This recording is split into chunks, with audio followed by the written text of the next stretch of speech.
Assalamualaikum warahmatullahi wabarakatuh. Perkenalkan, nama saya Mutiara Khairani, NIM 19136030. Dan saya Rizky Amanda dengan NIM 19136110. Di sini kami akan menjelaskan terkait hasil tugas yang telah kami kerjakan mengenai pemodelan spasial mitigasi, kebijakan adaptasi, dan kebijakan sosialisasi untuk bencana longsor dengan studi kasus Kecamatan Seluma Timur, Kabupaten Seluma, Provinsi Bengkulu, Indonesia. Sebelumnya, untuk pembagian tugas di sini Yustika mengerjakan terkait dengan pemodelan spasial mitigasi dan saya sendiri mengerjakan terkait dengan kebijakan adaptasi dan kebijakan sosialisasi. Untuk materi pertama akan dijelaskan oleh Amanda. Kepada Anda dipersilahkan. Baiklah, di sini saya akan menjelaskan mengenai spasial dari mitigasi bencana tanah longsor yang ada di Kecamatan Seluma Timur. Nah, yang pertama yaitu kita membahas kondisi geografinya, di mana Kabupaten Seluma terletak di pantai barat Pulau Sumatera, Indonesia, dengan luas wilayahnya 2.400 km persegi. Nah, di bagian timur didominasi oleh pegunungan dengan tata guna lahan berupa hutan, sedangkan dataran berada di sepanjang pantai barat sejajar dengan Samudra Hindia memanjang 70 km. Nah, adapun ancaman dan risiko bencana dari Kabupaten Seluma ini, di mana daerahnya rentan terhadap tsunami yang besar, gempa bumi besar, banjir tahunan, dan longsor. Kabupaten ini juga rentan terhadap kebakaran hutan, kekeringan dan abrasi pantai. Perubahan iklim akan memperparah kondisi ini. Berdasarkan data dari BNPB pada tahun 2013, Kabupaten Seluma memiliki nilai indeks risiko bencana sebesar 191 dan tergolong tinggi dan menduduki ranking 73 dari 496 kabupaten atau kota yang ada di Indonesia. Nah, dapat kita lihat pada tabel ancaman ini dan risiko pada ancaman tanah longsor memiliki tingkat risiko yang tinggi. Nah, apa sih bencana hidrometeorologi itu? Bencana hidrometeorologi merupakan bencana yang diakibatkan oleh aktivitas cuaca seperti siklus hidrologi, curah hujan, temperatur angin, dan kelembapan. Nah, adapun bentuk dari bencana hidrometeorologi ini, yang pertama yaitu kekeringan, banjir, badai, kebakaran hutan, longsor, dan lain sebagainya. Salah satu bencana hidrometeorologi yang terjadi di Kabupaten Seluma dengan tingkat risiko bencana tinggi adalah bencana tanah longsor.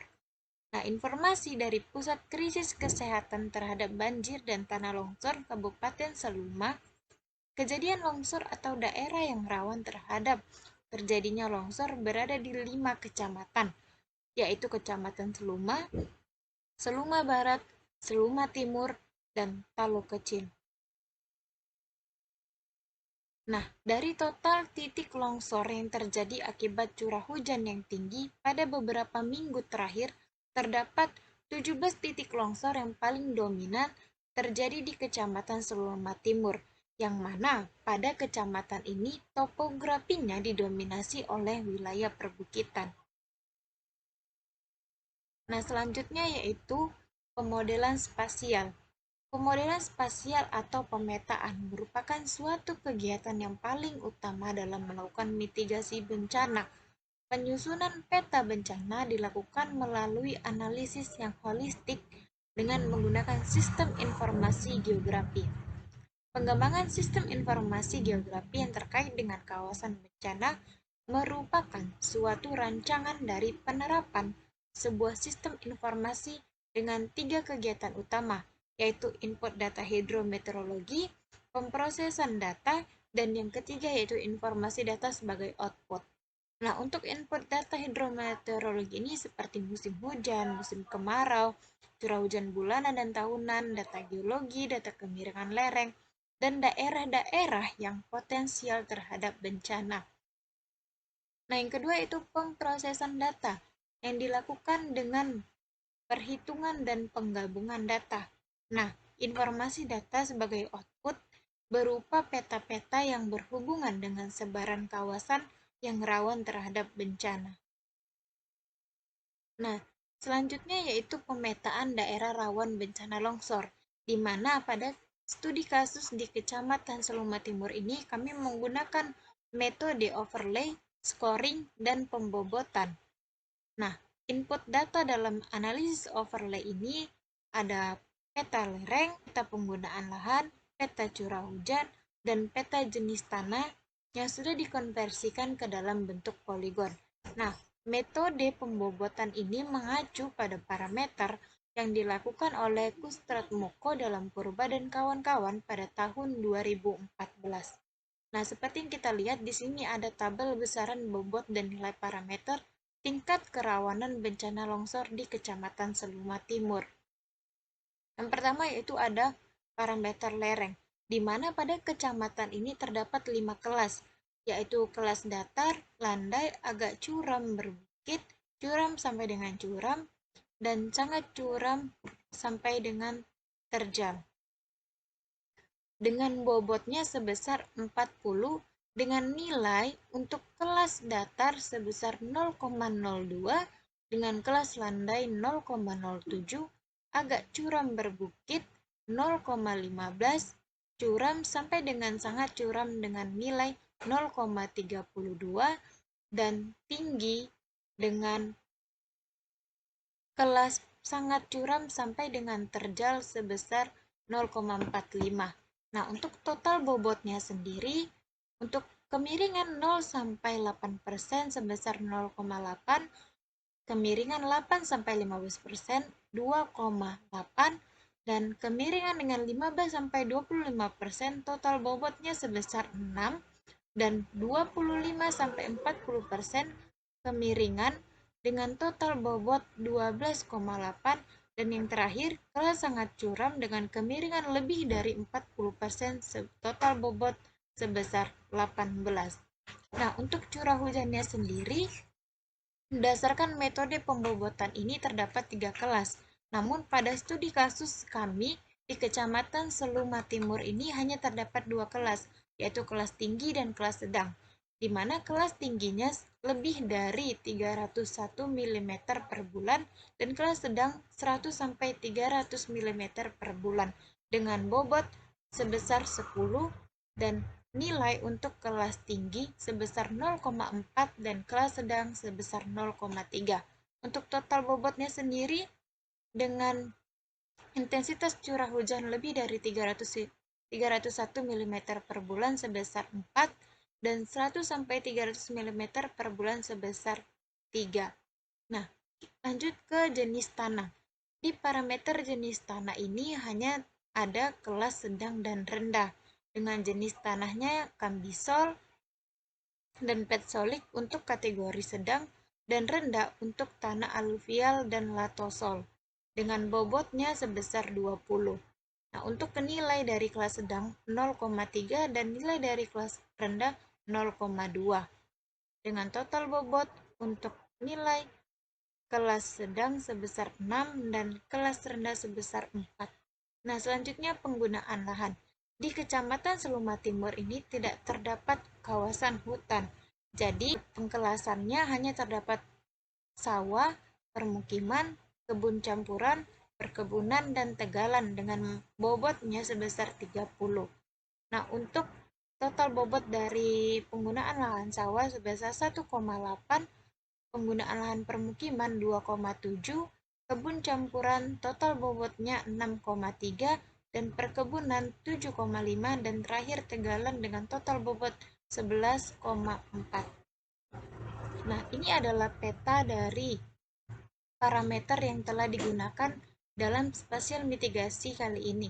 Yang pertama ada peta jenis tanah, di mana poligon yang berwarna orange merupakan tanah dengan jenis aluvial, dan poligon yang berwarna hijau muda merupakan tanah kambisol, dengan poligon yang berwarna hijau tua merupakan tanah jenis latosol, dan yang terakhir poligon berwarna merah merupakan jenis tanah petsolik.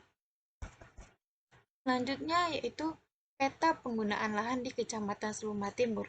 Seperti yang sudah saya bilang tadi, bahwa kecamatan ini hanya memiliki 5 penggunaan lahan, yaitu perkebunan yang berwarna hijau tua, permukiman dengan hijau muda, sawah dengan warna kuning, semak belukar dengan warna orange, dan tegalan dengan warna merah.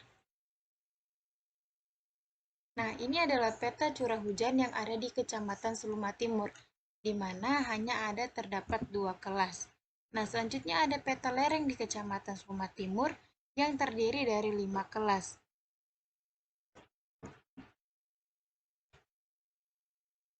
Nah, penilaian total bobot setiap indikator melalui perkalian antar nilai parameter dengan bobot penilaian tingkat kerawanan setiap variabel, di mana hasil dari scoring dan pembobotan kemudian diklasifikasikan berdasarkan tingkat kerentanan terhadap longsor.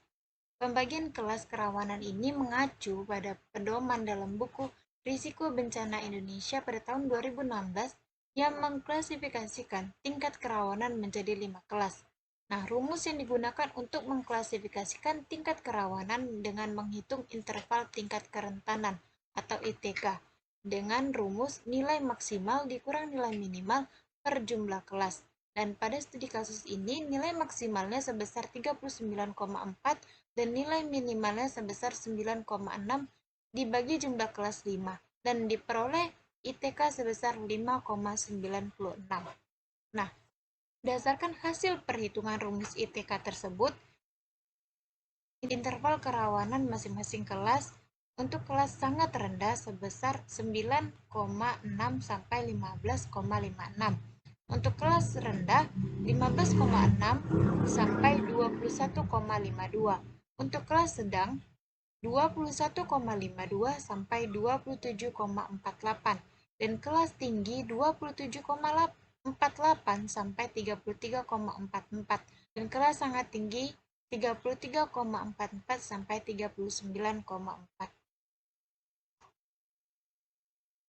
Nah, ini adalah peta rawan longsor Kecamatan Seluma Timur. Nah, dari peta ini dapat kita analisis di mana luasan daerah rawan bencana longsor di Kecamatan Seluma Timur ini yang berada pada klasifikasi sedang dengan luasan 1.195,36 hektar atau sekitar 18%. Sedangkan daerah yang memiliki kerawanan tinggi seluas 502,77 hektar atau sekitar 7,5%, dan untuk klasifikasi rendah sebesar 3.452,61 hektar atau sekitar 51,96%. Selanjutnya akan dijelaskan oleh Saudari Mutia. Baiklah, untuk selanjutnya terkait dengan pembahasan mitigasi dan adaptasi bencana longsor. Di mana untuk mitigasi bencana longsor, mitigasi sendiri berasal dari kata mitigation yang berarti tindakan yang dilakukan untuk mengurangi kekuatan atau intensitas dari kejadian atau sesuatu yang tidak menyenangkan atau kejadian yang ekstrim. Adapun tujuan dari mitigasi dan adaptasi bencana dalam Undang-Undang tentang Penanggulangan Bencana disebutkan untuk mengurangi resiko bencana pada masyarakat yang berada dalam kawasan rawan bencana. Kegiatan mitigasi dilakukan melalui ada pelaksanaan penataan ruang, pengaturan pembangunan, pembangunan infrastruktur dan tata bangunan. Kemudian juga ada dalam bentuk penyelenggaraan pendidikan, penyuluhan ataupun pelatihan baik secara konvensional maupun modern. Adapun adaptasi untuk bencana longsor menurut Undang-Undang Nomor 24 Tahun 2007 tentang Penanggulangan Bencana. Pengertian adaptasi secara harfiah adalah penyesuaian sistem alam dan manusia terhadap stimulus bencana alam nyata atau yang diharapkan tidak ada dampak-dampak yang menyebabkan kerugian atau mengeksploitasi kesempatan-kesempatan yang memberikan manfaat. Aksi adaptasi yang dilakukan masyarakat dikategorikan dalam bentuk strategi secara fisik, ekonomi, dan sosial.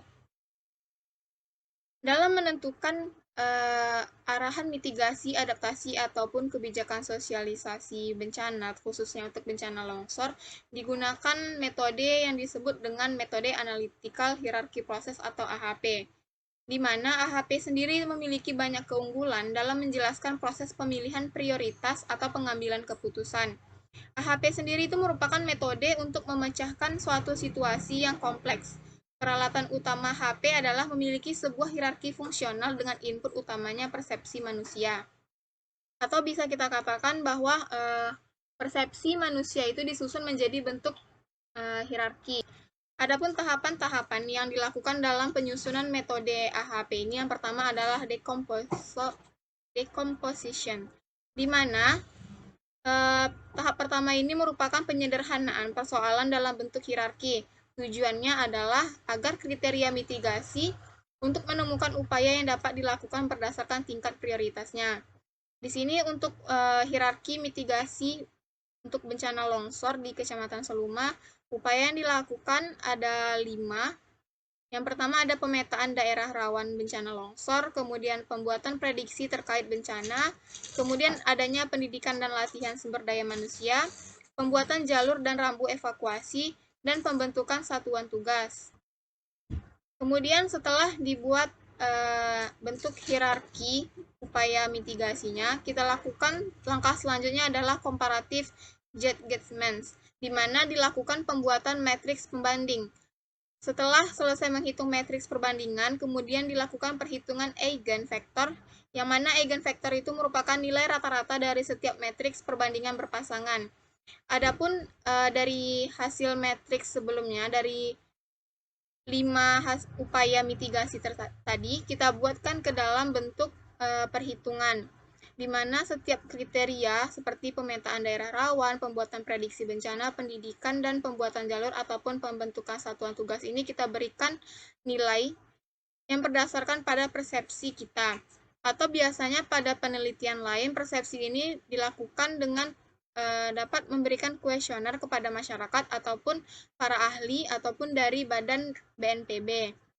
Di sini saya memasukkan persepsi terkait untuk 5 kriteria yang telah ditentukan ini. Untuk pemetaan daerah rawan memiliki nilai eigen sebesar 0,44 dari total 5 subkriteria. Kemudian untuk eigen yang kedua itu ada sebesar 0,16, eigen yang ketiga 0,21, kemudian 0,12 dan 0,88. Penilaian komparatif tadi didapatkan dari tabel skala penilaian, di mana 5 subkriteria tadi kita tentukan apakah dia intensitas kepentingannya itu sama penting, sedikit lebih penting, sangat penting, mutlak penting, nilai menengah, atau kebalikan. Jika subkriteria tadi kita anggap dia sangat penting, maka kita akan memberikan nilainya itu 7, di mana satu elemen lebih jelas mutlak lebih penting daripada elemen lainnya. Satu elemen yang kuat disokong dan dominan terlihat dalam praktik. Begitu juga untuk kriteria yang lain, nilai kriteria yang lain ini juga didapatkan dari tabel penilaian tadi. Setelah didapatkan nilai eigennya, kita lakukan uji kebenaran eigenvektor, di mana pengujian ini dilakukan untuk mengetahui nilai rasio konsistensi, di mana untuk menghitung nilai rasio konsistensi ini ada 2 perhitungan. Yang pertama ada perhitungan konsistensi indeks atau CI, dan juga ada perhitungan konsistensi rasio atau CR. Di mana jika nilai konsistensi rasio CR-nya itu kurang dari 0,1, maka matriks tersebut dikatakan konsisten. Apabila CR atau konsisten rasionya besar dari 0,1, maka metrik tersebut dikatakan tidak konsisten. Konsisten di sini adalah nilai kesetaraan nilai bobot yang diberikan antar kriteria tadi. Kemudian ini adalah perhitungan dari konsistensi rasio indeks atau CI, di mana nilai CI-nya didapatkan sekitar 0,10 dan nilai konsistensi rasionya sebesar 0,09.